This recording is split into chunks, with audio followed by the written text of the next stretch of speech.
Well, I'm working on another boat trailer, and I'm recovering bunk boards today. I've cut new boards, and I'll be recovering them using the old carpet from this old boat. This is a big project that I'm doing. I'm redoing the trailer and the boat. You can see I've got one of the hubs off over there. The bearings seem to be okay, but I'm just going to go ahead and I'm redoing everything on this trailer. I'm putting new bearings in the hubs, putting bearing buddies on. The boards were okay, but I'm just going to go ahead and replace them. I want to start fresh and make sure that this boat setup, trailer setup, is going to be good for years of use. So I don't want to take any chances while I've got it in the garage. I'm going to go ahead and replace the bunk boards. Now I took off the old ones, and to make up bunk boards or cover bunk boards or add bunk boards to a trailer. This is not hard, guys. Don't make this any harder than it is. It's a fairly simple project. You just need to cut 2x4s to length. You don't need any fancy wood. Use regular 2x4s. Don't use treated 2x4s. Just use the regular stuff. I paint mine. You don't have to, but I paint mine. This board here is ready to go. This has been painted with Rust-Oleum, a couple of coats. I put Rust-Oleum on everything.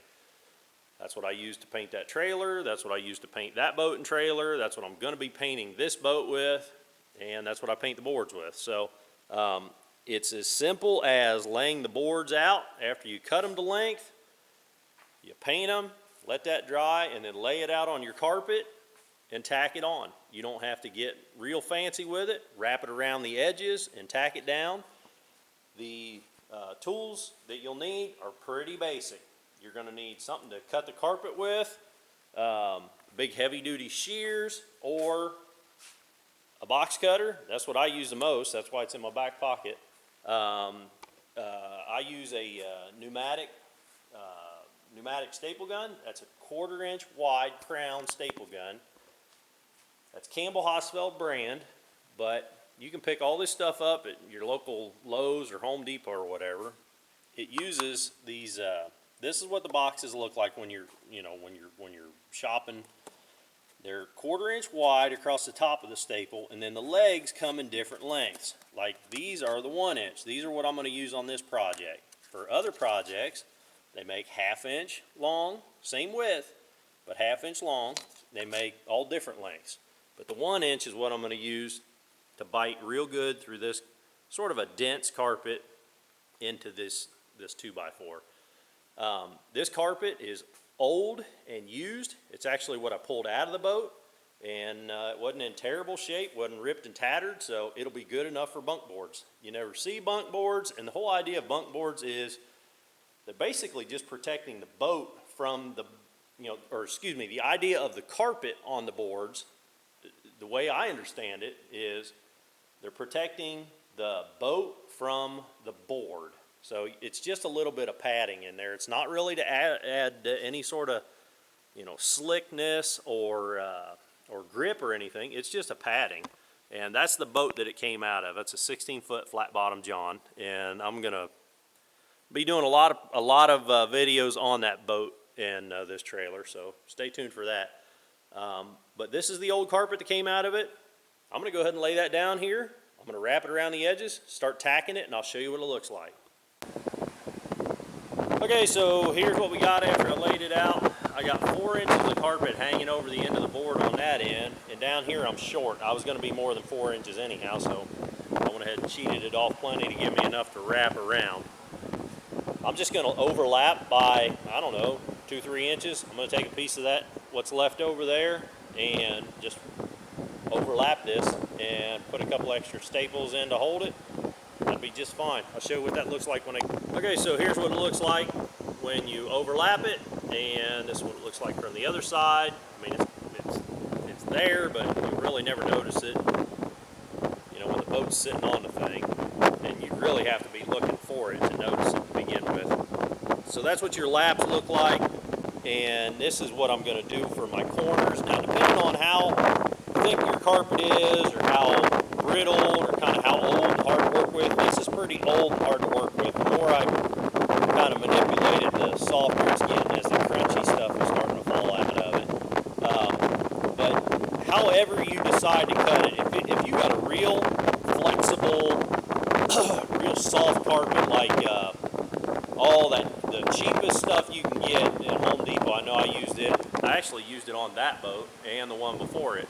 I'm going to say it was like 50 cents a square foot or something like that, or whatever it was. It was the cheapest gray carpet, outdoor carpet they had. It was so flexible that I could pull this edge over, then this edge over, and then pull that angle across, and it actually stretched across the corner and didn't make it look too bad. Now this one's a little bit thicker, a little denser, it's harder to work with. So these are the cuts that I made. You want to keep in mind the working edge. So this is going to be, this is going to be what the boat's riding on. So these corners could see some wear. They could see some, the boat comes in and catches the corner of this bunk board. We don't want to cut right up to that corner, where if it gets a little bit of fatigue, then it will start to rip easily. So we don't want to cut right up to the corner. We want to leave the corners folded. So the last cuts, I want to be a little bit, that's probably 1.5 inches away from that corner. Now I'm going to do this is, I'm going to fold this in, and pull that around, and you can kind of see what I'm talking about now. So if the boat comes in and hits the board, it's going to hit this corner, which is sort of, triple thick now, and it's not gonna rip right there. So that's kind of what I'm after. The other thing is, you want to trim off as much excess as you can get away with, because when you fold this back, you don't want this to be real thick. See sort of how thick I am there? Not a whole, it's one carpet thicker than the others. And we want to do that because we've got our mounts, the mounts on the frame are set, or mine are already. I went ahead and set everything before I painted the trailer. So if that carpet was real thick up here on the edge, that's going to push this board up, and that's going to be, it's going to throw it out of whack. So just keep the thickness of your carpet in mind also. So I'm going to go ahead and take 2 hands, fold this in, pull that around, tack it down, and that's pretty much going to be it. I'll show you what it looks like. Okay, well, that's what it looks like. Looks like a pretty good edge. So I'm going to go ahead and do the rest of all my boards, and then I'll show you what the next step is to get those mounted. Well, I got all my boards covered, and I am now to the point where I need to mount them. So you kind of got 2 choices when you're going to mount your boards. You can either use screws or bolts. They both got their advantages and disadvantages. The way I look at it, screws are a little more apt to work themselves out or become sheared off, typically, unless you're using a short lag bolt. Screws are typically going to be a smaller diameter. Get a little bit, they could loosen off a little easier on you. What I'm going to use is carriage bolts and Teflon lock nuts. I have had bolts rattle themselves loose off of bunk boards before. So once you start having problems out of your trailer, it don't take long to remember, use lock nuts, Teflon lock nuts, wherever you can on your bunk boards on your trailer. So I'm going to use 2.5 inch, this is a 5/16 diameter carriage bolt, and I'm going to go, to each. I'm going to lay the boards out exactly where I want them. Like these, I want a 1 inch gap. They're not sitting exactly where they need to be. I want a 1 inch gap between these two. Then I'm going to take a 5/16 drill bit. I'm going to come up under here. Can you see what we're working with there? And I'm going to drill through. Carriage bolts are real good for spinning on you. Typically not when you put them in. You normally get them to sink when you're putting them in. They want to spin when you're removing them. So just kind of keep that in mind. I hate carriage bolts, but in this application, it's kind of the lesser of the evils. When I sink these in, I'm going to make sure that I'm going to pull it down tight enough that that head sinks much lower than the rest of the surface here. I do not want that head to come in contact with the boat at all. So when I'm putting these in, I'm going to tighten them down, and they're really going to pull down. I'll show you what they look like. Okay, so I got the first 2 mounted, and they look good on there.